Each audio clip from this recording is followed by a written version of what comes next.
नमस्कार, आप देख रहे हैं न्यूज़ वन इंडिया। मैं हूं आपके साथ सृष्टि पांडे। 2022 विधानसभा चुनाव से पहले लगातार विपक्ष योगी सरकार को घेरने की कोशिश में जुटा हुआ है। सपा अध्यक्ष अखिलेश यादव ने ट्वीट करके लिखा कि आज रात 9 बजे 9 मिनट के लिए घर की बत्तियां बुझाकर प्रदेश सरकार के खिलाफ में क्रांति की मशाल जलाई जाए। तो वहीं दूसरी तरफ कांग्रेस की तरफ से इशारों वाला ट्वीट किया गया, जो साफ साफ समझा जा सकता है कि अखिलेश यादव को समर्थन दिया गया है। तो अब इस ट्वीट से आखिरकार क्या समझा जाए? क्या साइकिल को 2017 की तरह फिर से हाथ का साथ मिल गया है? देखिए रिपोर्ट के जरिए।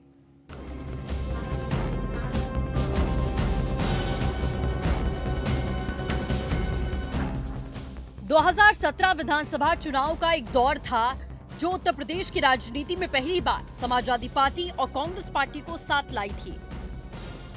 लेकिन बीजेपी लहर के आगे ये साथ कभी काम नहीं आया। परिणाम जो था वो आपके सामने है। अब 2022 का विधानसभा चुनाव नजदीक है। राजनीतिक पार्टियां अपनी सियासी रोटी सेकने में जुट गई हैं। तभी तो एक के बाद एक विपक्ष की ओर से नई सियासी पारी लॉन्च कर दी जाती है। और अब समाजवादी पार्टी की ओर से ट्वीट किया गया। प्रदेश की जनता से ट्वीट में अपील की गई, आज रात 9 बजे 9 मिनट के लिए बत्तियां बुझाकर प्रदेश सरकार के खिलाफ क्रांति की मशाल जलाएं। एक समाजवादी पार्टी के माननीय राष्ट्रीय अध्यक्ष अखिलेश यादव जी ने खास तौर से नौजवानों से आह्वान किया है कि आज रात 9 बजे बत्तियां बुझाकर के 9 मिनट तक दिए जलाने हैं, मशाल जलानी है। क्योंकि इन्हीं नौजवानों ने 6 साल लगातार मन की बात सुनी है, 5:05 तक भी करके देखा, 8:08 तक भी चीजें करके देखी, लेकिन नौजवानों को कुछ नहीं मिला। और इस रोल में एक बार फिर से उस किरदार की एंट्री हो गई जो 2017 में साथ आई थी। प्रियंका गांधी ने भी ट्वीट करते हुए रात 9 बजे 9 मिनट का जिक्र कर दिया और लिखा कि इस देश का युवा अपनी आवाज सुनाना चाहता है। आज हम आपको युवाओं की रोजगार की लड़ाई में उनका साथ देने की जरूरत है। देश का नौजवान आज परेशान है, हताश है और निराश है। जिस तरह बेरोजगारी का दर 45 सालों के रिकॉर्ड को तोड़ा, सभी भर्तियां कोर्टों में लंबित है। कोई भी भर्ती वैकेंसी आज सरकार के द्वारा नहीं निकाली जा रही है। निश्चित रूप से पूरा देश का नौजवान अपने आप को छला और ठगा समझे। अब सवाल है कि क्या 9 बजे 9 मिनट के लिए ये समर्थन 2022 में साथ चलने का मात्र इशारा है? खैर जो भी हो, ट्वीट तो यही इशारा करता है। तो कांग्रेस और समाजवादी पार्टी एक बार फिर से कुछ एक ही लाइन पर चलते हुए साफ तौर पर दिखाई दे रहे हैं। अखिलेश यादव के ट्वीट के बाद में जिस तरीके से प्रियंका गांधी ने ट्वीट किया और रोजगार को लेकर आवाज उठाने की बात कही, कहीं ना कहीं दोनों ट्वीट बहुत हद तक एक जैसे ही दिखाई देते हैं। तो अब सबसे बड़ा सवाल यह है कि क्या ये सिर्फ एक इशारा है कि 2017 की तरह आने वाले चुनावों में भी कांग्रेस पार्टी और समाजवादी पार्टी एक साथ नजर आने वाली है? क्या सिर्फ ये एक इशारा दिया गया है? यह बड़ा सवाल है। हालांकि इस पर हम चर्चा करेंगे। तमाम खास मेहमान हमारे साथ में इस चर्चा में जुड़ेंगे। आपको बता दें, बीजेपी से देवेंद्र प्रमुख जी हमारे साथ में मौजूद हैं, सपा से कपिल श्रीवास्तव जी हमारे साथ में जुड़ चुके हैं, सैफ अली खान साहब कांग्रेस पार्टी से हमारे साथ में मौजूद हैं, प्रेम कुमार जी वरिष्ठ पत्रकार हमारे साथ जुड़ चुके हैं। आप सभी का बहुत बहुत स्वागत है। कपिल श्रीवास्तव जी, शुरुआत में आपसे करना चाहूंगी। अखिलेश यादव ने मुद्दा उठाया, सीधे तौर पर उन्होंने कहा कि एक मशाल हमें जलानी पड़ेगी, अपने घर की बत्तियां आप बुझा दीजिए। कांग्रेस पार्टी का समर्थन मिल गया। ये आप दोनों लोगों ने क्या सेट करके ये एजेंडा किया, या दोनों लोगों का अलग अलग एजेंडा है, या कोइंसिडेंटली एक ही दिन पे हो रहा है? देखिए सृष्टि जी, सबसे पहली चीज ये है कि सत्ता के विरुद्ध पूरा देश इस समय एकजुट है। बात सिर्फ विपक्षी दलों की नहीं है। अगर आज देश के अंदर 40% बेरोजगारी की दर आ गई है और ये कोरोना काल से पहले भी 70 साल के इतिहास में ऐतिहासिक बेरोजगारी दर पहले ही से थी। वर्तमान समय में तो पूरी तरह से कोलैप्स हो गई है देश की इकोनॉमी और व्यक्ति बेरोजगार हो गया है। तो ये घर घर की समस्या है, किसी एक व्यक्ति, एक संस्था, एक राजनीतिक दल की समस्या नहीं है जी। ये तो पूरे देश की आवाज है जिसकी अभिव्यक्ति विपक्ष कर रहा है। और समाजवादी पार्टी के हमारे माननीय राष्ट्रीय अध्यक्ष अखिलेश यादव जी ने एक आह्वान इस देश की जनता से किया है कि 9 तारीख को 9 बजे रात्रि में 9 मिनट के लिए सिंबॉलिक रूप से आप अपने घर की बत्तियां बंद करके जी 1-2 मशाल घर के बाहर प्रकाशमान करें, जिससे कि ये संदेश जाए कि इस बेरोजगारी को अब देश बर्दाश्त करने के लिए नहीं खड़ा है। हाँ। और सारा युवा आज क्रांति के लिए खड़ा है, उसे रोजगार चाहिए। गूंगी बहरी सरकार के कान में ये आवाज जाए, वो अपना हर्ष आगे आने वाले समय में देख सके और हमारे नौजवानों के प्रति सोचे, उन्हें रोजगार दे, उन्हें खुशहाली भरा भारत दे, न कि बदहाली भरा भारत। तो ये एक चीज है जी। ये बात अलग है कि विपक्ष के सारे दल अगर इसे मनाएं, हाँ। तो इससे अच्छी और क्या बात हो सकती है। विपक्ष को सत्ता के विरुद्ध वैसे भी संगठित होना चाहिए, क्योंकि सत्ता पक्ष ने अपनी तानाशाही और नहीं, देखिए कपिल जी सत्ता के खिलाफ में आवाज उठाना कोई गलत नहीं है। आप बैठे हैं आवाज उठाने के लिए, आप बैठे हैं आईना दिखाने के लिए, लेकिन अब ये चुनावों से चंद दिन पहले, चंद महीने पहले विपक्ष एक साथ आ जाता है, जो हमने 2017 में यूपी के 2 लड़के देखे थे, जिस तरीके की तस्वीर थी और क्या उसका हश्र हुआ है वो मुझे आज बताने की जरूरत नहीं है कि क्या उसके बाद उसका नतीजा निकला है। अब कुछ उसी रास्ते पर इस बार क्या तस्वीर होगी, इस बार कैंडिडेट कौन होगा, इस बार प्रचार कौन करेगा, हालांकि वो अलग बात है, लेकिन ये एजेंडा आप लोगों का सेट वाला है। मुझे लगता है कि एक साथ मिल बैठकर तब ये आपने रणनीति बनाई है, उसके बाद में दोनों ही तरफ से ये ट्वीट आ रहे हैं। उधर बिहार में सीधे तौर पर बिहार में भी यही कुछ आवाज चल रही है, 9 बजे 9 मिनट की, उसका समर्थन भी कांग्रेस पार्टी कर रही है, अखिलेश यादव कर रहे हैं, तो सीधे तौर पर तेजस्वी यादव भी उसी रास्ते पर चल रहे हैं। देवेंद्र जी हमारे साथ में जुड़े हैं। देवेंद्र जी, 5 बजे 5 मिनट, 8 बजे 8 मिनट, उसका जवाब दे रहा है विपक्ष आपको। 9 बजे 9 मिनट युवाओं को जोड़कर यह जवाब देने की तैयारी है। विपक्ष एक बार फिर से संगठित हो रहा है, एक साथ मिलकर आपको जवाब देने की कोशिश है। कितने तैयार हैं आप? आपने मुझे बहुत जल्द मौका दे दिया, क्योंकि बहुत अच्छा क्वेश्चंस विपक्ष ने उठाया इस समय, और मुझे बहुत खुशी हो रही है इस बात की कि जो लोग कल तक चिल्ला रहे थे कि तालियां जो है हास्यपर्द है, दीप जलाना हास्यपर्द है और लाइट बंद करना हास्यपर्द है, आज वो किसी ना किसी रूप में माननीय प्रधानमंत्री जी को साबित करने में और समर्थन करने में पूर्ण रूप से कामयाब रहे हैं। इसमें चाहे कोई भी बात हो, किसी भी तरीके से घूम कर आई हो, लेकिन किसी ने कही है कि जब समय अच्छा होता है तो सरस्वती जो साक्षात उसकी बुद्धि उन्हें प्रदान करती है। और आज संकट काल, वैश्विक महामारी जिसमें पूरी दुनिया हिली हुई है, आज कम से कम एक ही अच्छी बात कर रहे हैं कि दीप का मतलब क्या है, या लाइटें बंद कर समर्थन करना। इस देश के उन कोरोना योद्धाओं को जब समर्थन देने की बात आई तो बेशक ये लोग नहीं जाग पाए, लेकिन कम से कम आज युवाओं के नाम पर कहीं ना कहीं अच्छी बात का समर्थन करने के लिए विपक्ष आया है। इसका हम स्वागत करते हैं। अगर ये बिहार में आते हैं, अगर ये एकजुट होकर आते हैं, तो हम मानते हैं कि अच्छी बात है। बेशक इनका तरीका अलग है सृष्टि जी, इनका तरीका अलग है, इनकी सोच अलग है, लेकिन कहीं ना कहीं माननीय प्रधानमंत्री जी की बात को समर्थन भी करते हैं। सर वो साथ तो आए, लेकिन आप आइडिया की बात कर रहे हैं ना कि प्रधानमंत्री ने जो आइडिया दिया था दीप जलाने का, मशाल जलाने का, बत्तियां जलाने का, ताली बजाने का, जो भी चीजें करने का, एक उजाला करने का, लेकिन ये उजाला अंधियारे में करने की कोशिश कर रहे हैं। क्या बत्ती बुझाकर तब उजाला करिए, यानी कि आइडिया भले ही ये प्रधानमंत्री का रहा हो, लेकिन आईना ये आपको ही दिखाया जा रहा है कि जो रोजगार देने का वादा आपने किया था, वो युवा आज बेरोजगार क्यों खड़ा हुआ है, वो युवा और उसका परिवार आज बेरोजगारी की मार क्यों झेल रहा है। भले ही आइडिया वहां से कॉपी किया हो, लेकिन आईना ये आपको दिखा रहे हैं। सर सृष्टि जी, मैं इसमें भी जवाब देता हूं। इस पर मैंने वैश्विक महामारी का जिक्र किया। हाँ। मैं सारी उन शक्तियों का भी जिक्र करना चाहता हूं कि जो अपनी अर्थव्यवस्था के लिए लड़ी, जिनमें जो विकसित कंट्री हैं, जिसमें आप 1 से लेकर 3 या 5 कंट्रियां ऐसी हैं कि जो अपने आप में बहुत स्ट्रांग पोजीशन में थी, लेकिन आज वो सिर्फ अपनी अर्थव्यवस्था पर चर्चा करने की हालत में आए हैं, और हम कहीं ना कहीं किसी ना किसी रूप में उनसे काफी कमजोर होने की वजह से, क्योंकि 70 साल का इतिहास उत्तर आता है इसमें।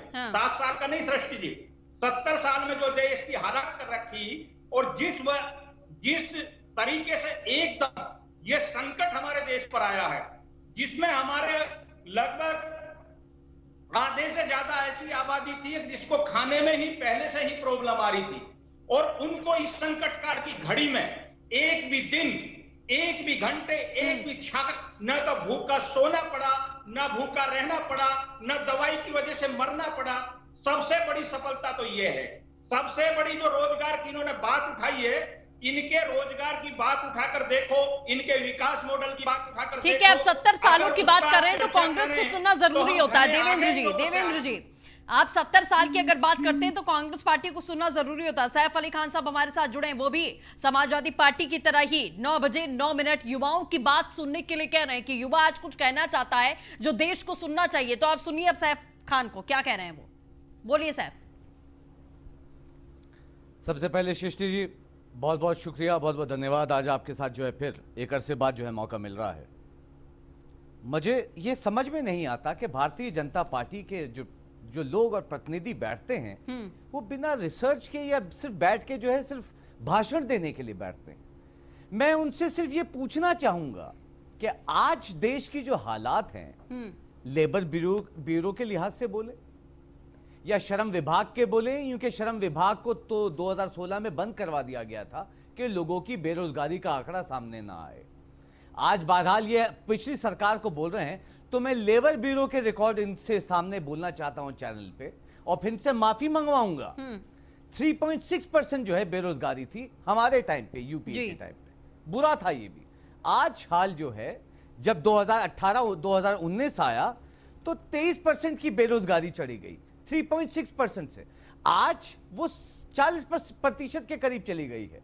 और यही नहीं, पीयू रिपोर्ट कहती है 2018-2019 की 18.6 मिलियन लोग बेरोजगार, यानी 11% लोग हमारे जो है पॉपुलेशन वो बेरोजगार, यानी जो है 12 करोड़ यूथ जो है वो बेरोजगार, यानी जो है वो 550 नौकरियां जो है दिन की खराब हो रही हैं। मगर इनके प्रतिनिधि बैठे हुए भाषण देंगे।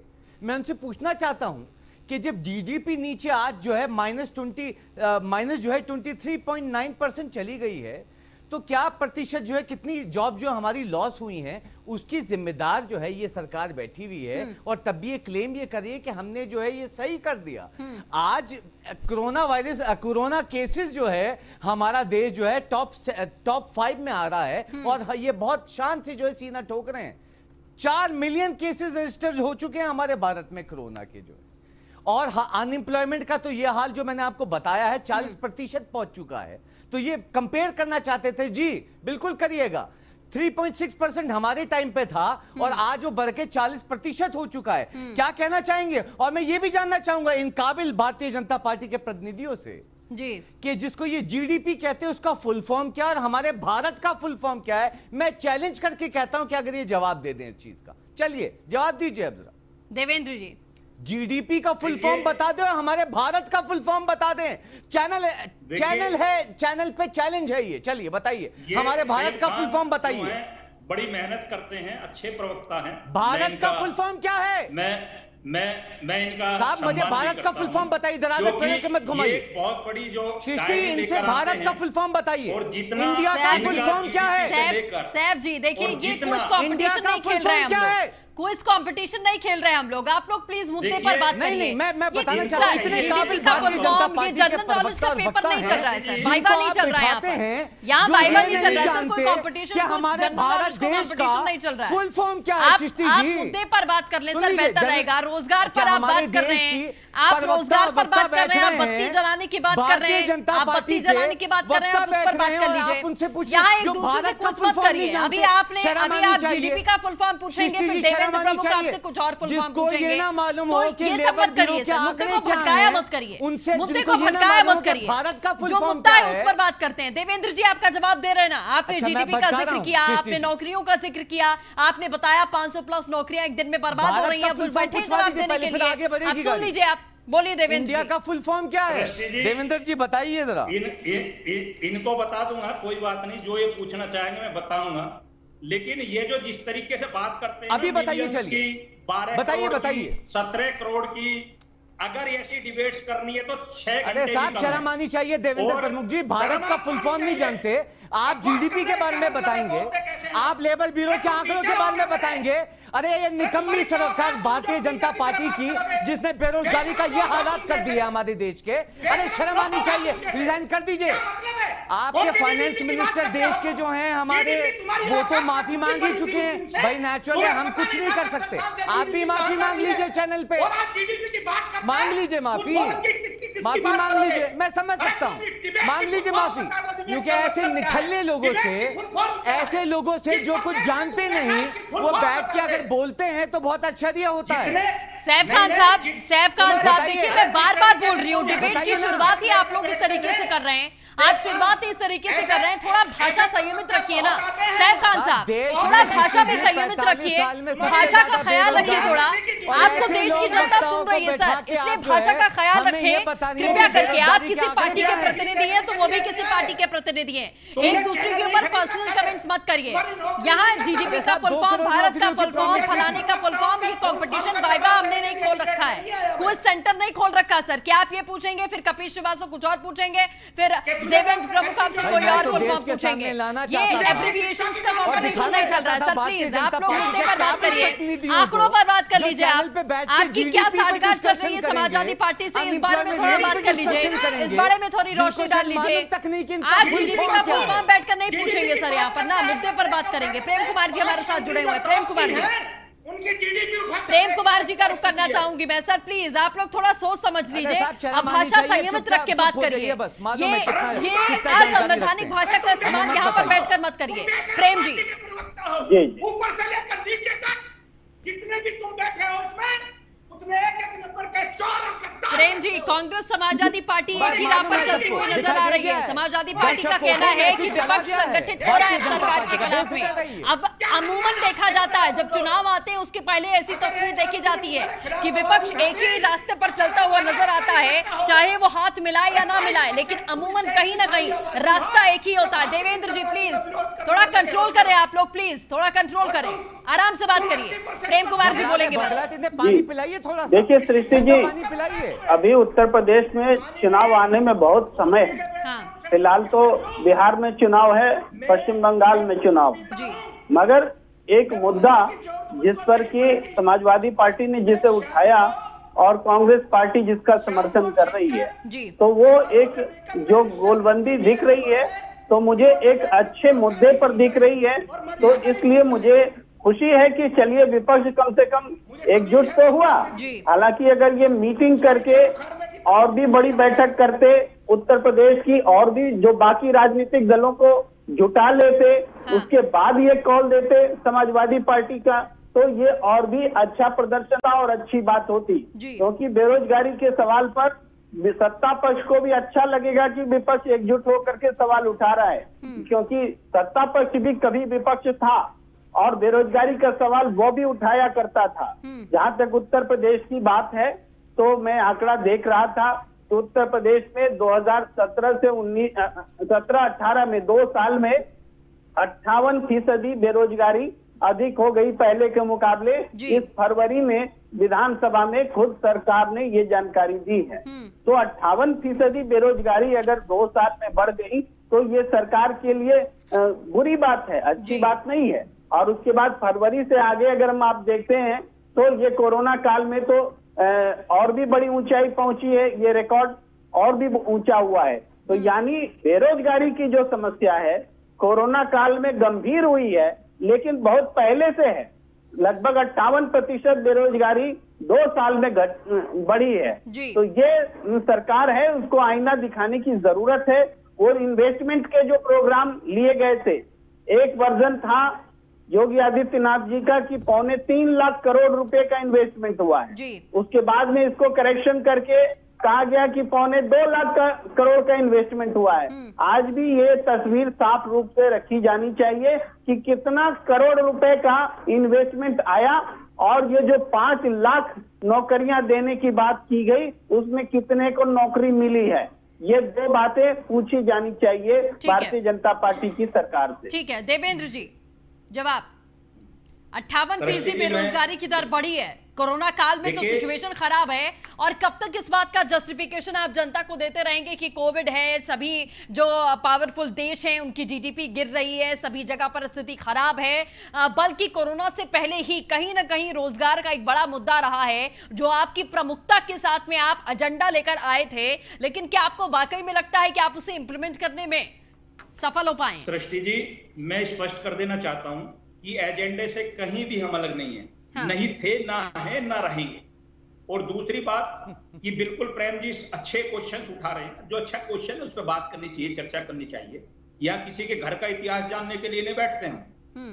तो मैं कांग्रेस के प्रवक्ता को शायद मैं ये तो नहीं कहना चाहिए मुझे जिस तरीके से, लेकिन जो लैंग्वेज है उसे सुधार लेंगे धीरे धीरे। बहुत दिन से चैनल्स पे बैठते हैं, जानता हूं मैं जिस दिन से बैठते हैं, और इनकी डिग्री भी जानता हूं कि जितने हाई फाई ये पढ़े लिखे हैं ना। देखिए देवेंद्र जी और सैफ खान साहब, मैं बार बार कह रही हूं कि आप लोग पर्सनल मत जाइए। हमारा जो मुद्दा है उस पर बात करते हैं, किसकी क्या डिग्री है, कौन सा फॉर्मूला जानता है, कौन कितना पढ़ा हुआ है, कौन फॉरेन से पढ़ के आया, कौन हिंदुस्तान में पढ़ा है। हमें इससे कोई मतलब नहीं है सर, हमें इससे कोई लेना देना है ही नहीं। आप पढ़े हैं नहीं पढ़े हैं, कौन सी डिग्री है, कौन सा फुल फॉर्म कौन जानता है, मुझे इस बात से कोई लेना देना नहीं है। आप एक पार्टी के प्रवक्ता हैं तो जिम्मेदारी के साथ जवाब दीजिए।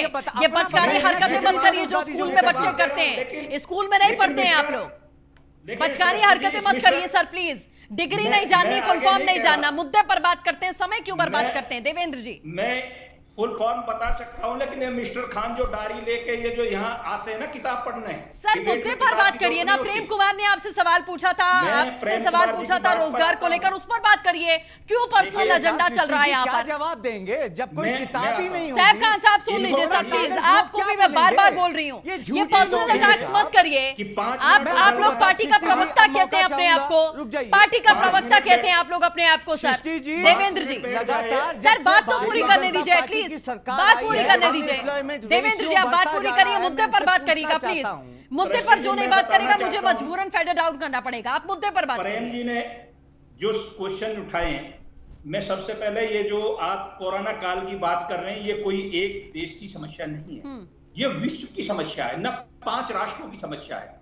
हमें भी जीडीपी की इतनी ही चिंता है जितनी विपक्ष को है, लेकिन जब समय होता है, जब किसी के हाथ में नहीं होता, तो उसमें ऐसी घटनाओं में समर्थन करना चाहिए। जैसे आज हमें चाइना पे लड़ना पड़ रहा है, आप जीडीपी की बात उठा रहे हो, हमें कितने वहां ऐसे वेपन से लेकर जितने बड़े हथियार है जिनकी जरूरत नहीं थी, जो हमारी सीमाएं 70 साल तक घिरती आ रही थी, और हमारे लोग धीरे धीरे जो पीछे हट जाते थे, इसको छेड़ो मत अन्यथा क्या हो जाएगा। गलत जानकारी रखते हैं आप। उसमें भी जीडीपी का कहीं ना कहीं कोई ना कोई गलत जानकारी जुड़ा हुआ है। ये है, सुनिए जीडीपी पर हम चर्चा करने के लिए हमेशा तैयार हैं। 90,000 सोल्जर सरेंडर करवाने की बात कर रहे थे। इन 70 सालों में 90,000 सोल्जर को घुटनों के बल लेके आए हमारे इंडियन आर्मी और हमारा देश में खर्च करना है जिन्हें, और उस 20,000 करोड़ में जानकारी लेके बात करिए, थोड़ी जानकारी ले लीजिए। और जो कोरे कागज है उन्हें कुछ भर लीजिए। ये मिलियन की, डॉलर की, जिसे कॉपी में नोट कर लाते हैं, तो ये कहीं का जी मौका दीजिएगा इसके बाद। 2 रुपए की एजेंसियां होती है इन जैसे लोगों की, उनके सर्वे को लाकर ये और चैनल पर किताब पढ़ना शुरू कर दें, तो किताब पढ़ने से दृष्टि की डिबेट नहीं होगी। डिबेट का on questions on labour bureau किसका है? उस समय जी इनसे पूछ लीजिए, लेबर ब्यूरो किसका विभाग है? तरफ से क्वेश्चन आता है। देखिए सर, देवेंद्र जी और सैफ खान साहब, मैं बार बार आप लोगों से गुजारिश कर रही हूँ सर कि एक दूसरे को पर्सनल सर्टिफिकेट मत बांटिए। आप दोनों लोग कोई एजेंसी नहीं है कि एक दूसरे का कैरेक्टर सर्टिफिकेट आप बांट रहे हैं कि उनको किताब पढ़ने से क्या हो जाएगा, उनको फुल फॉर्म बताने से क्या हो जाएगा। मुद्दे पर रहकर बात करें। सैफ खान साहब आप जवाब दीजिए, लेकिन मुद्दे पर दीजिएगा। देवेंद्र प्रमुख वर्सेस सैफ अली खान नहीं चल रहा है यहाँ पर, मुद्दे पर बात बिल्कुल दे रहा हूँ। बिल्कुल बिल्कुल बिल्कुल सृष्टि जी, जिस विभागों की ये बात कर रहे हैं, लेबर ब्यूरो, वो भी गवर्नमेंट ऑफ इंडिया के अंडर आता है, इनकी सरकार के अंडर आता है। श्रम विभाग जिसको 2016 में बंद करवा दिया गया कि बेरोजगारी के आंकड़े ना आए, वो भी गवर्नमेंट का ही विभाग था, किसी कोई और विभाग नहीं थे जिन पे ये जो है बोल रहे हैं। और मैं ये बताना चाहता हूं, जब से भारतीय जनता पार्टी सरकार में आई, तब से हमारी बेरोजगारी के आंकड़े लगातार बढ़ते जा रहे हैं। हर ईयर आप कंपेयर कर लीजिए कि फॉर एग्जांपल अगर आप ईयरली कंपेयर करते हैं इस चीज को, तो आपको जो है हर ईयर में जो है डिक्रीज करता हुआ जो है अनएम्प्लॉयमेंट का रेट जो है बढ़ता हुआ नजर आएगा। हर ईयर जो है अनएम्प्लॉयमेंट रेशियो बढ़ा है भारतीय जनता पार्टी के रिजिम में। और कोरोना वायरस से पहले भी मैं आपको बताना चाहता हूं 2018-2019 में 5.2% जो है हमारी रेशियो चला गया था। अरे तो अगर आप ये क्लेम करते हैं, अगर आप ये बोलते नहीं कोरोना वायरस की वजह से हुआ है, तो ये बिल्कुल सफेद झूठ है। आज वो 40% जो है बेरोजगारी पहुंच चुकी है, जो एक वक्त पे 3.6% थी, फिर 7.2% की बेरोजगारी। चलिए ठीक है साहब, खान साहब आपके सवालों का जवाब लेंगे। देवेंद्र प्रमुख से आपके सवाल का जवाब, सारे सवालों का जवाब। चलिए, तमाम खास मेहमान चर्चा में लगातार हमारे साथ में बने हुए हैं। कपीश जी, एक सवाल था, जिस तरीके से आपने भी शुरुआत में कहा कि कहीं ना कहीं अच्छा है एक मुद्दे पर पूरा विपक्ष एक साथ दिखाई दे रहा है, क्या एक झलकी है, एक सिर्फ तस्वीर यहां पर हमें देखने को मिल रही है कि आने वाले समय में एक बार फिर से कांग्रेस और समाजवादी हमें एक साथ देखने को मिल सकता है? हालांकि नतीजा इसका बहुत बेहतर नहीं रहा है, लेकिन क्या सिर्फ ये इंडिकेशन एक बार दिया जा रहा है या बात करके, बैठक करके तभी फैसला हुआ कि हाँ आप जो एजेंडा चलाएंगे उसका फुल सपोर्ट करेगी कांग्रेस पार्टी? नहीं, ऐसी कोई हम लोग के एजेंडा नहीं है। हाँ। ना कोई ऐसी बातचीत हुई है। और ये बात मैंने आपसे पहले कहा कि जो हम मुद्दे लेकर के कर रहे हैं ये पूरे देश का मुद्दा है, इसमें सारी पार्टियों को साथ देना चाहिए। मैं तो भारतीय जनता पार्टी के जो प्रवक्ता बैठे हैं, जिन्होंने कहा कि आदरणीय मोदी जी की इन्होंने विचारधारा ली कि जैसे वो प्रकाश फैला रहे थे और बंद करके वही काम ये लोग कर रहे हैं। हाँ। तो चलिए, बड़ी अच्छी बात है। हमने तो आपकी भाषा में आपको जवाब देना सीखा है और आपको सिखा रहा हूं। आप सीखिए, और आपको अगर अच्छा लगे और ऐसा लगे कि देश को आपने बेरोजगारी के मुंह में झोंक दिया है और इस समस्या से अब निजात दिलाना आपका फर्ज बनता है, तो आप हमारे साथ मशाल जलाएं और बेरोजगारों को रोजगार दें। देखिए, हम इसलिए कहना चाहते हैं, मैं इस चक्कर में नहीं फंसूंगा कि जीडीपी का फुल फॉर्म क्या होता है, शकील घेरू उत्पाद जो होता है इसकी बास्केट ऑफ कमोडिटीज क्या होती है, इसमें कौन सा ऑर्गेनाइज सेक्टर होता है, कौन ऑर्गेनाइज सेक्टर होता है, इसमें क्या आधार वर्ष होता है, इसमें कैसे भार रखा जाता है। कोई जरूरी नहीं है कि सारे प्रवक्ताओं को पता हो, लेकिन कम से कम वो अपनी बात पार्टी की कह रहे हैं, हमें उनकी कोई जनरल नॉलेज चेक नहीं करनी। लेकिन एक बात मैं जरूर कहना चाहूँ कि जो उन्होंने गलत बयानी की है उसको सुधार जी। वो ये गलत बयानी इन्होंने की कि अमेरिका या अन्य देशों का जो ये इन्होंने चेहरा दिखाया वह -23.9% की जीडीपी किसी की नहीं है। अमेरिका जैसे राष्ट्र की जीडीपी भी -9 है और 3.50 प्लस में चाइना है। आपसे बेहतर नेपाल है, आपसे बेहतर ये क्या बोलते हैं पाकिस्तान है, आपसे बेहतर श्रीलंका है। उनके अभी कितनी इकॉनमी नहीं गिरी। जब हमारा रुपया डॉलर के मुकाबले गिर रहा था सृष्टि जी, उस समय इनका टका कहीं हाई था हमसे। तो ये चेहरा नहीं छुपाना चाहिए, आप स्वीकार कीजिए, क्योंकि आपके जो पहले वित्त मंत्री थे जो अब नहीं है, हाँ। आदरणीय है मेरे, वो स्वर्गवासी हैं, वो विधि के शास्त्री थे जैसे मैं हूं। मैं कहूं कि मुझे अर्थशास्त्र का बहुत अच्छा ज्ञान होगा तो ग्रास लेवल पे नहीं होगा। तो इनके पास तो वित्त मंत्री ही ऐसा नहीं है जो कि अर्थशास्त्र को बेहतर जानता हो, इसलिए भुगत रहा है देश। और आज के डेट कपीश जी, हम और आप या सैफ खान या देवेंद्र प्रमुख या प्रेम कुमार जी या मैं, हम लोग कौन होते हैं ये जज करने वाले कि कौन कितना पढ़ा लिखा है, कौन कितना जानता है? जो वित्त मंत्री है वो पढ़ा लिखा है या नहीं, उसे अर्थशास्त्र का ज्ञान है या नहीं, या सर्टिफिकेट देने के लिए हमारा ये पैनल बैठा हुआ है कि हम सभी एक दूसरे के फेस पर सर्टिफिकेट चिपकाएंगे कि तुम्हें इतना आता है, तुम्हें इतना आता है, तुम्हें इतना आता है। हम लोग यहाँ पर डिग्री चेक करने के लिए बैठे हैं, किसका कितना एरिया ऑफ नॉलेज है ये चेक करने के लिए बैठे हैं क्या? सृष्टि जी, आपने प्रश्न कर लिया, हाँ। अब मैं उत्तर दे रहा हूं। जब कोई व्यक्ति सार्वजनिक जीवन में आता है जो राजनीति के अंदर है, और जब किसी पद पर बैठता है तो उसके पद के गरिमा के अनुरूप उसको कार्य करना चाहिए। अगर आपने उसके पद के गरिमा के अनुरूप कार्य नहीं किया है तो आपको आईना देखना पड़ेगा। और क्यों ऐसी बात नहीं आएगी? क्यों नहीं आएगी? हमने प्रतिनिधित्व अगर आपको दिया है तो आप देश डुबाने का काम करेंगे। आपको अगर अर्थनीति नहीं आती है तो आपको सीखने की जरूरत है। आप विशेषज्ञों से सीखिए। कौन जज कर रहा है? ये जज कौन कर रहा है? सर्टिफिकेट नहीं, आप सवाल उठाइए ना, आप सवाल उठाइए, आप सवाल पूछिए, आप आंदोलन करिए, मशाल जलाइए, आग लगाइए, जो मर्जी वो करिए, पुतला फूकिए, आप आंदोलन करिए, लेकिन यहाँ पर बैठकर आप और हम नहीं होते हैं सर। हम और आप, मुझे और आपको ये अधिकार नहीं है कि हम यहाँ बैठकर देश के वित्त मंत्री को या फिर गृह मंत्री को या फिर प्रधानमंत्री को या फिर मुख्यमंत्री को हम सर्टिफिकेट दें यहाँ पर कि आप इतने पढ़े लिखे। जनता ने मैंडेट दिया है सर, जनता ने मैंडेट दिया है, आपने नहीं दिया है। हमारे देश की जनता ने मैंडेट दिया है तो उसका एटलीस्ट आपको सम्मान करना चाहिए। या आप देश के वित्त मंत्री को बैठकर यहाँ रिजल्ट देंगे, रिपोर्ट कार्ड देंगे कि वित्त मंत्री 0/0, आप ये बैठकर यहाँ पर करेंगे। देवेंद्र जी जवाब दीजिए इस बात का।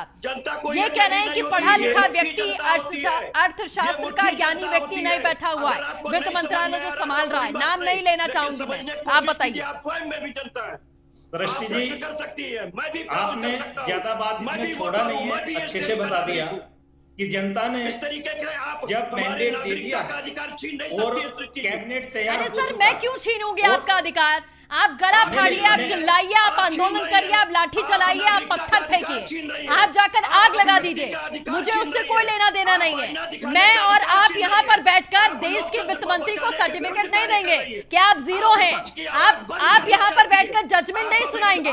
मैं यहाँ पर आपका जजमेंट सुनने के लिए नहीं बैठी हूँ कि आप यहाँ पर बैठकर मुझे जजमेंट सुनाए कि प्रधानमंत्री और देश का वित्त मंत्री 0 है, उन्हें कुछ नहीं आता है। रिपोर्ट कार्ड हम दे रहे हैं, मैं अर्थशास्त्र का बहुत बड़ा ज्ञानी हूँ। आप यहाँ बैठकर मुझे ये मैंडेट दे रहे हैं कि मुझे सब कुछ आता है, मैं अर्थशास्त्र जानता हूँ। वित्त मंत्रालय में जो बैठा है वो 0 है, वो देश को डुबा रहा है। भाई आप विपक्ष में हैं, आप सवाल पूछिए, आंदोलन करिए, एजेंडा उठाइए, सड़कों पर उतरिए, ट्वीट करने के बजाय सड़क पर उतरकर आग लगा दीजिए, मुझे कोई फर्क नहीं पड़ता इन चीजों से।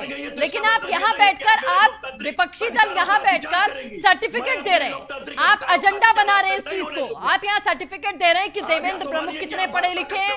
देवेंद्र प्रमुख पूछ रहे हैं कि सैफ अली खान की डिग्री क्या है, वो कितना पढ़ के आए हैं। आप बता रहे हैं वित्त मंत्री कितना पढ़े लिखे हैं। तो सबसे बड़े ज्ञानी तो हमारे पैनल में हैं। आप लोगों को देश संभाल लेना चाहिए। देवेंद्र जी आप जवाब दीजिए, जल्दी से मुद्दे पर बात करिए बस।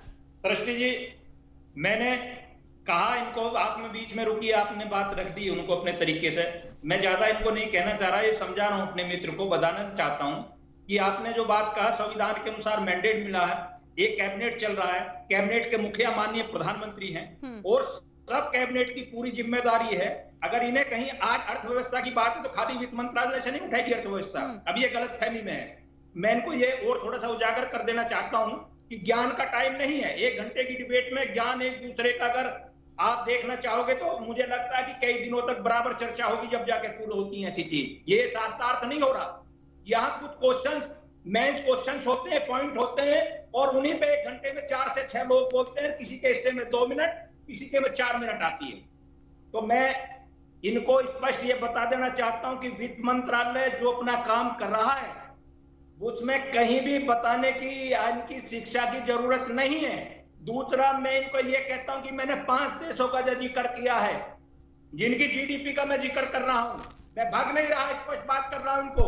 और जिस श्रीलंका और ये नेपाल से हमारी तुलना करते हैं ना, और शर्म आनी चाहिए इन लोगों को कि इन्होंने गद्दारी की हदी कर दी कि पाकिस्तान से भी नीचे दिखाने का काम करते हैं। अरे आप नाम लो, 200 कुछ देश, कंट्रीज पूरी दुनिया में है, उनमें से आप 100 नाम लो, 150 नाम लो, लेकिन कम से कम ऐसा नाम मत लो जिसकी गंध दुनिया मानती। देवेंद्र जी मेरा एक सवाल है सर, मेरा एक सवाल है, आप सुन लीजिए पहले, आप सवाल सुन लीजिए। आपने कहा कि ज्ञान देने का टाइम नहीं है, ये ज्ञान देने का टाइम नहीं है। अगर कपिल श्रीवास्तव, सैफ अली खान और प्रेम कुमार जी अगर आपसे रोजगार को लेकर सवाल पूछ रहे हैं, जीडीपी को लेकर सवाल पूछ रहे हैं, 58% बेरोजगारी बढ़ी है, प्रेम कुमार जी ने बताया आपको।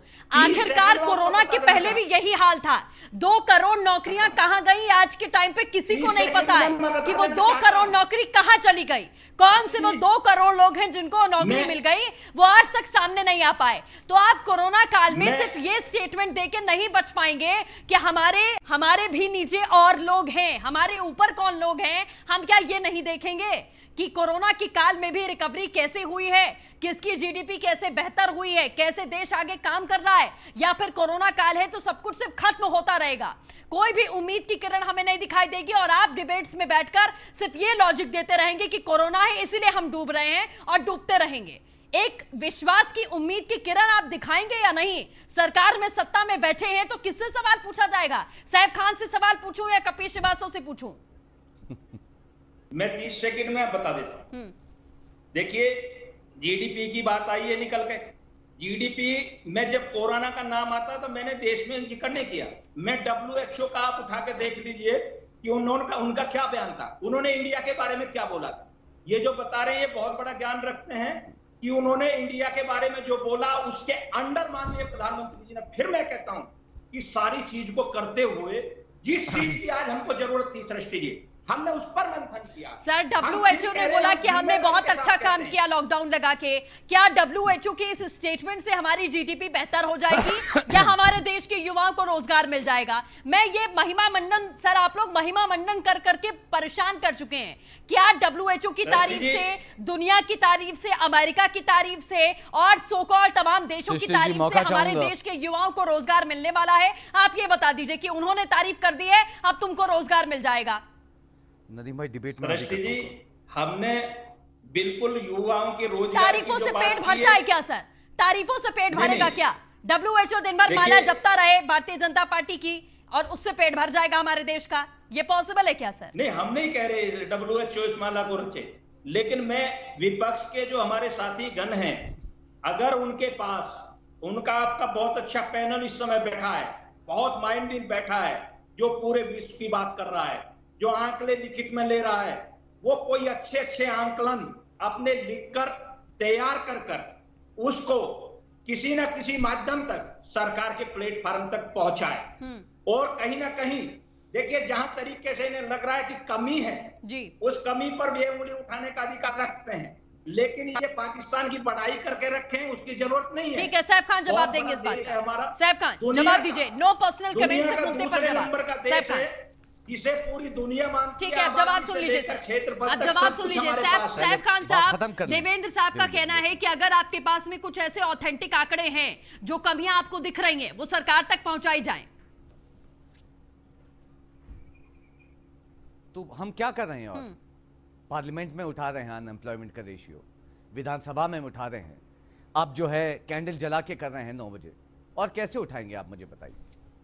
आज सच्चाई यह है कि उत्तर, चाहे पूरे देश में मोदी जी ने कहा 5 ट्रिलियन की इकोनॉमी हो जाएगी, हमें इकोनॉमी मिली -23.9%।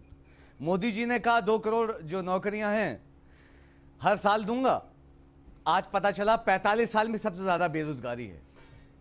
मोदी जी ने कहा 21 दिन में कोरोना वायरस को हम जो है टेक ओवर कर लेंगे, आज 4 मिलियन केसेस रजिस्टर हो चुके हैं।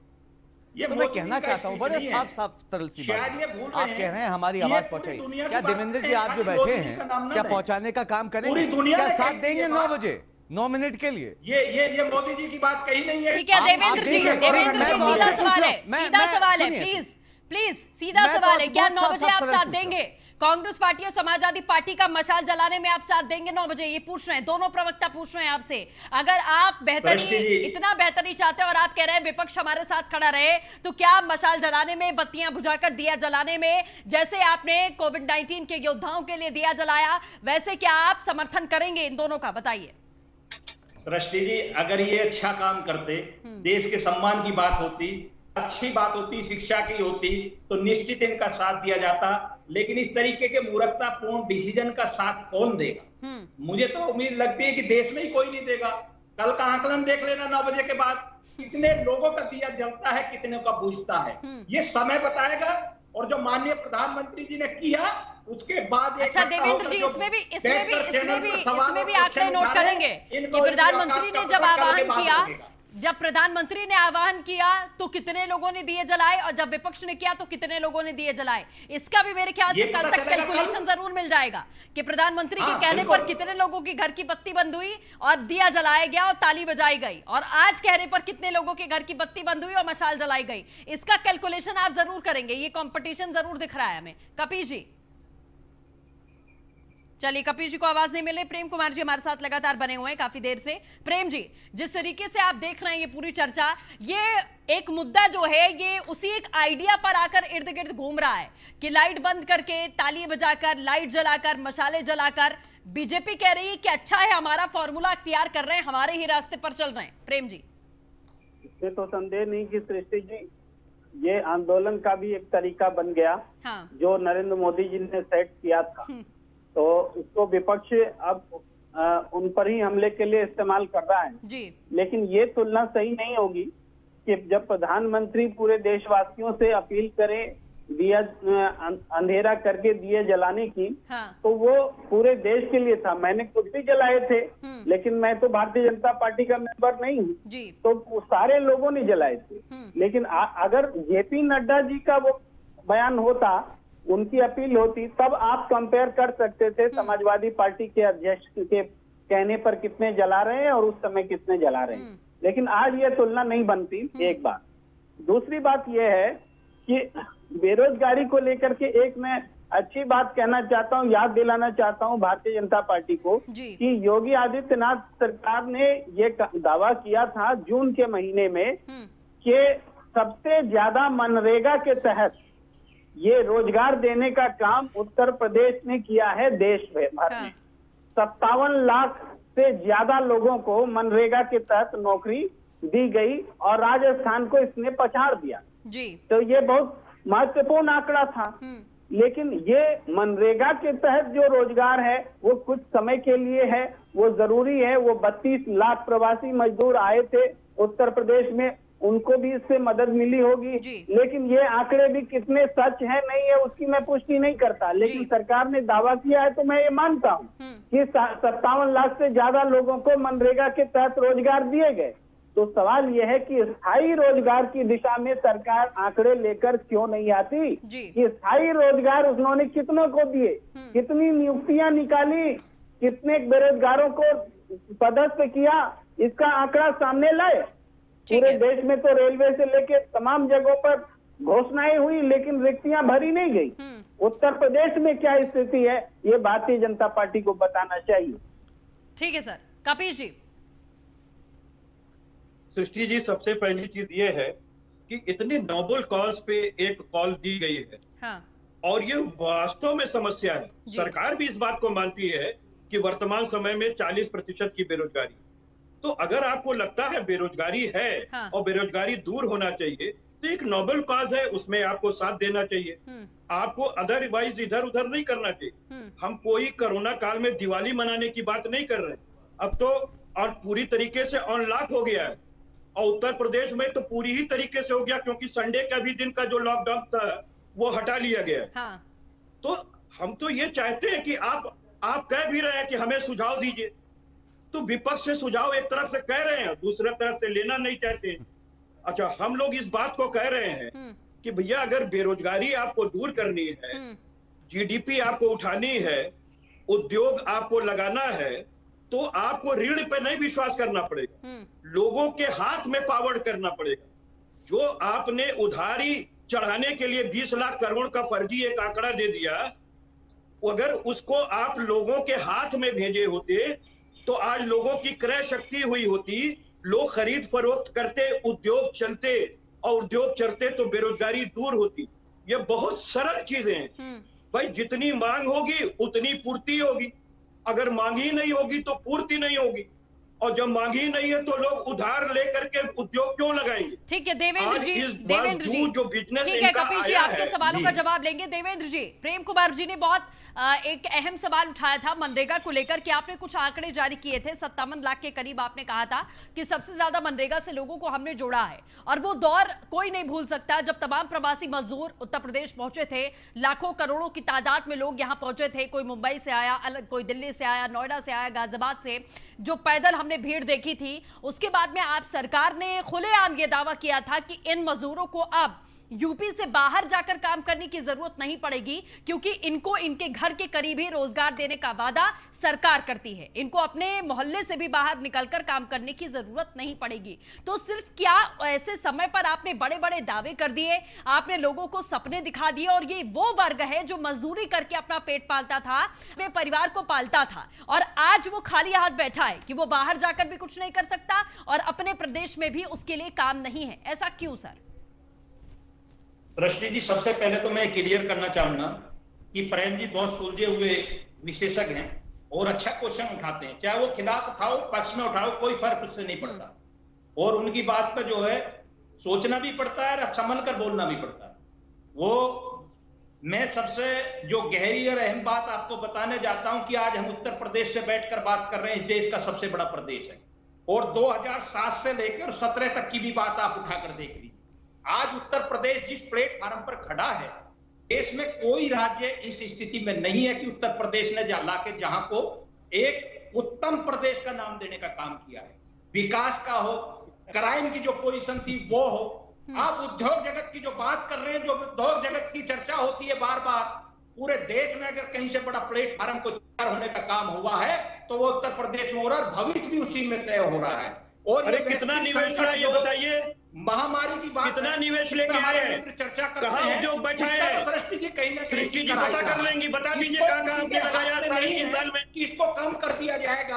केवल झूठे आंकड़े पेश मत कीजिए, बयानवीर मत बनिए। रही है, देश जान चुका है कि भारतीय जनता पार्टी ठीक है, सैफ खान कुछ कहना चाह रहे हैं, बोलिए बोलिए सैफ जी बोलिए। कि हमने लोगों को रोजगार दिया। देखिए सृष्टि जी, साफ साफ सी डायरेक्ट बात कर रहा हूँ। मैं सिर्फ ये जानना चाहता हूँ कि भारतीय जनता पार्टी के जो प्रतिनिधि और वक्ता बैठे हैं यहाँ पे, मुझे देवेंद्र जी घबराइए मत, बौखलाइए मत। देवेंद्र जी को भाषण देने के लिए आपने सवाल पूछा वो भी डायरेक्ट। देवेंद्र जी, कपिल जी, सैफ खान साहब एक एक करके बोले सर, मैं बार बार रिक्वेस्ट करती हूँ आपसे, एक एक करके बोलिए, समझ में नहीं आएगा किसी को आप क्या बोलना चाह रहे हैं।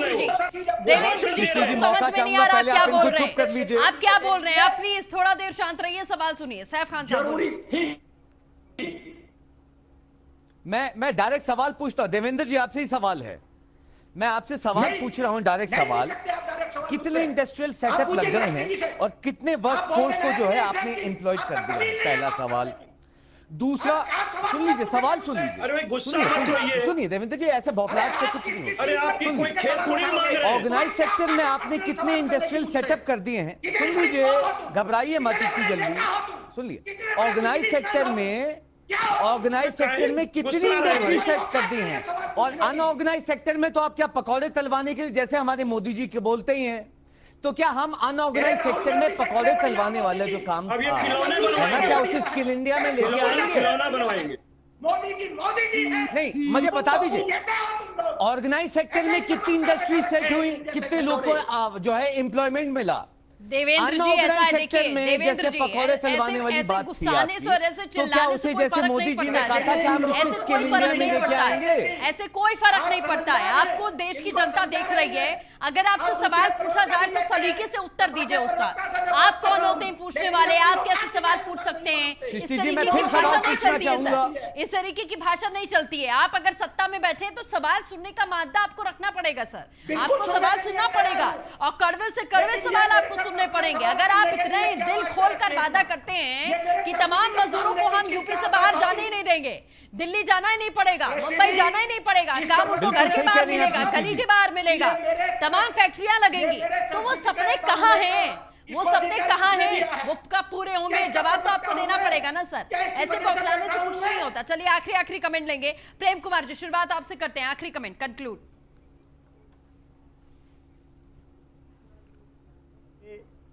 ये गंभीर समस्या है बेरोजगारी, और इस पर सरकार ने जो 20 लाख करोड़ का पैकेज लाया वो इसकी समीक्षा करे कि उसका लाभ नीचे लोगों तक नहीं पहुंचा, उद्योग धंधे खड़े नहीं हुए, बेरोजगारी रिकवर नहीं हुई, इस पर चिंता करने की जरूरत है। विपक्ष उत्तर प्रदेश में आईना दिखा रहा है, तो योगी सरकार को भी चाहिए कि वो पॉजिटिवली आए, इस पे बात करे और इस पे जवाब दे, ताकि रोजगार जैसा जो मुद्दा है, बेरोजगार युवकों का जो मुद्दा है वो एड्रेस हो, ये बहुत जरूरी है। ठीक है, कपिल जी आखिरी कमेंट। देखिए, हम आपके माध्यम से ये आह्वान करते हैं कि इस देश के नागरिकों से कि अगर आपको लगता है कि ये वास्तविक बेरोजगारी की समस्या का आह्वान सही है, तो आदरणीय अखिलेश यादव जी का साथ दीजिए, हम लोग का साथ दीजिए, और सरकार भी साथ दे इस वास्ते कि वास्तव 40% आपके ही बच्चे बेरोजगार हैं। सरकार एक पाल्य के स्वरूप होती है, आपके पालन पोषण में जो कमी है उसका आईना हम लोग दिखा रहे हैं, उसको स्वीकार कीजिए और लोगों के हाथों को मजबूत कीजिए, उधार मत चढ़ाइए, डायरेक्ट ट्रांसफर कीजिए, ताकि वो आगे कुछ चीजें करे तो उससे उद्योग भी चले और लोगों की रोजी रोटी भी चले। इतना आपसे करवत सैफ खान साहब आखिरी कमेंट। देखिए सृष्टि जी, आपके चैनल के माध्यम से सभी देशवासियों से, जनता से जो है मैं अनुरोध और गुजारिश करता हूं। मैंने सच्चाई के आंकड़े जो है, सरकारी आंकड़े सामने रखे हैं। जनता से गुजारिश है, वक्त आ गया है ऐसी सरकारों को बदलने का। वक्त आ गया है बाहर जो है आपको कैंडल और ये सब जो है इस सोई हुई सरकार को जगाने का। आज हर घर में बेरोजगार बैठा हुआ है, इस वक्त भूखमरी के हालात हैं हर जगह के ऊपर। इस टाइम पे भी अगर सरकार कुछ नहीं करी तो बहुत शर्म की बात है। ये आप लोगों को मदद की जरूरत है, सभी देशवासियों को। सब लोग जाग जाइए, इस सोती हुई सरकार को जगाइए। देवेंद्र जी बस। सृष्टि जी, मैं आपके चैनल के माध्यम से जितने भी हमारे श्रोता सुन रहे हैं, हमको दर्शक देख रहे हैं, उन सब से जिन्होंने हमारी डिबेट सुनी है, उन सब से मैं उनको आश्वस्त करना चाहता हूं, बता देना चाहता हूं कि सरकार अपने कार्यों के प्रति जिम्मेदार होने के साथ साथ वचनबद्ध भी है। पहली बार ऐसी सरकार है जो घोषणा करती है वो पूरा करती है। जो काम 500 साल में नहीं हुए वो हमने 5 साल में नहीं, 5 मंथ में नहीं। चलिए ठीक है, बिल्कुल। आप सभी खास मेहमानों का हमारे साथ जुड़ने के लिए बहुत बहुत शुक्रिया। तो इसमें कोई दो राय नहीं है कि बेरोजगारी का मुद्दा इस समय देश में बहुत बड़ा है। कोरोना काल के बाद से और लगातार ये मुद्दा हावी होता जा रहा है। इससे पहले भी विपक्ष लगातार रोजगार के मुद्दे को लेकर अपनी आवाज बुलंद करता रहा है कि सरकार ने 2 करोड़ लोगों को रोजगार देने का वादा किया था, उसका लेखा जोखा मांगता रहा है। और सरकार के तरीके से ही सरकार को जवाब देने की कोशिश यहां पर विपक्ष करने की अपनी रणनीति दिखा रहा है और एकजुट होकर। खास बात यह है कि एक बार फिर से संगठित होता हुआ विपक्ष यहां पर दिखाई दे रहा है। तो अब देखना यही होगा कि आखिरकार 9 बजे की ये मुहिम कितनी रंग लाती है, कितने लोग विपक्ष के साथ में खड़े होते हुए, जुटते हुए दिखाई देते हैं। लेकिन कहीं ना कहीं अब सरकार के लिए भी बहुत बड़ी चुनौती है इस कोरोना काल में रोजगार का मुद्दा। विपक्ष जितनी बड़ी तेजी से उठाता जा रहा है, लोग अगर जुड़ते जाएंगे तो कहीं ना कहीं बीजेपी के लिए मुश्किलें यहां खड़ी होने वाली हैं। फिलहाल के लिए बस इतना ही। नमस्कार।